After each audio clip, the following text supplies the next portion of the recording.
Yes, okay. Well, yeah, okay. By way of introduction, my name is Aloy Ejimako, Special Counsel to the Indigenous People of Biafra, and Mazin Namdekan, its frame leader. Anyway, your question on the asylum policy of the UK government is very topical. I see the new policy as a dramatic shift from what it was in 1967, back in the day when the initial steps were taken to form the Republic of Biafra. The policy of the British at that time, if you go into the archives, was dramatically different from what it is today, as represented by this recent asylum or recently released asylum document. So to that extent, it's a dramatic shift, a dramatic diplomatic event, which I believe generally goes to lending credibility and legitimacy to the struggle for the restoration of Biafra. See, we're talking about an IPOB here that the Nigerian government declared a terrorist organization in 2017.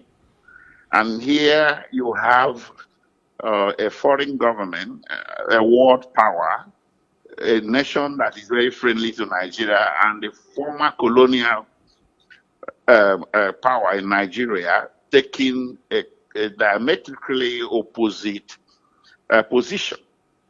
If IPOB is indeed a terrorist organization, terrorists are never considered for asylum. They are rather considered for arrest. UK has a zero tolerance policy for terrorism. So the way I see it is that this thing goes beyond the mere issue of granting asylum to IPOB members to recognition of, or diplomatic recognition of the legitimacy of their position on restoration of Biafra through a referendum. Okay, let me even butt in here now, Barrister Ejimako.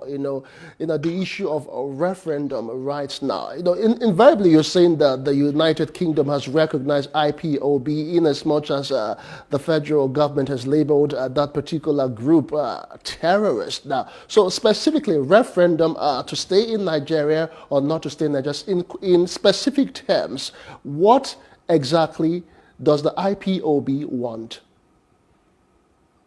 The IPOB declared from the outset, through the very mouth of its frame leader, Mazin Namdekan, that it simply wants the federal government to succumb to its request to conduct referendum, peaceful referendum, to find out whether the peoples of the former Republic of Biafra still wish to continue to be Nigerians.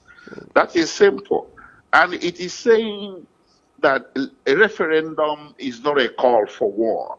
The referendum is a legitimate tool, is a legitimate mechanism for determination of important political questions, such as, partition of a nation or such like.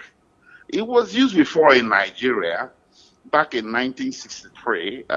The three federating regions in Nigeria resorted to the use of referendum to create a fourth federating region, then called Midwest.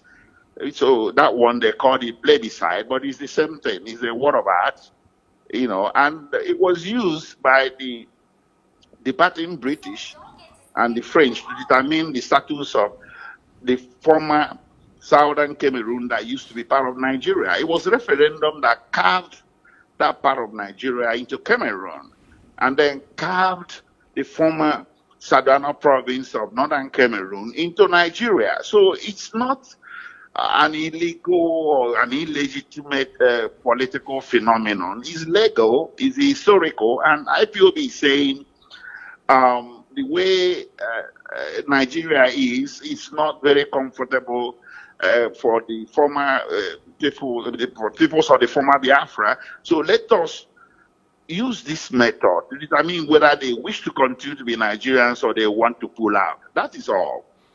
All right, so basically, right now, the UK, in its wisdom, is granting asylum, and most of the times, asylums are granted to people who are often, or who feel or are often, persecuted in their own land. Yes. Would you say that for the IPOB in the face of seeming marginalization or claims by that particular group? Well, yes, I have reviewed the document upon which the U.S. policy is based.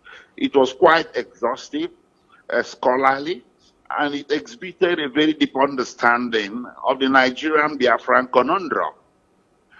You see, the basis for grant of asylum is when someone can, show that he has well-founded fear of persecution, or that he possesses a political opinion that his home government is seeking to punish by means of some punishment of some sort. Oh. So in this very instance of the IPOB or the British government has recognized that IPOB members in fact do possess a political opinion that the Nigerian government is seeking to punish by means of punishment of some sort.